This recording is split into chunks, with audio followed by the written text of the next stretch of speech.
आज भी हम फिर से हाजिर बनी जुदाई के गीत लेके।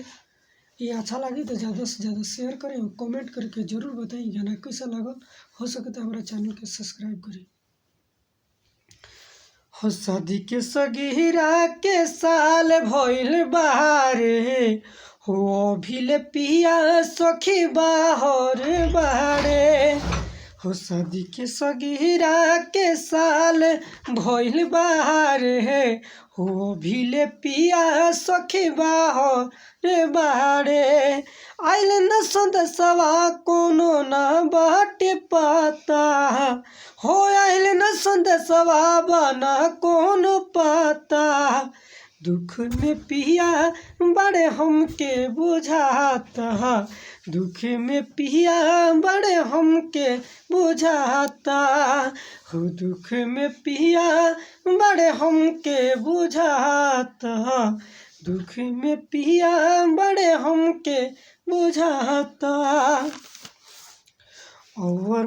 और का बताई हम दिलवा के हाल, जिनकी बा जहर भइल जियल मोहाल। और का बताई हम दिलवा के हाल, जिनकी बा जहर भइल जियल मोहाल। लागे न नींद हमके नैना पिरोता, लागे न नींद हमके नैना पिरोता।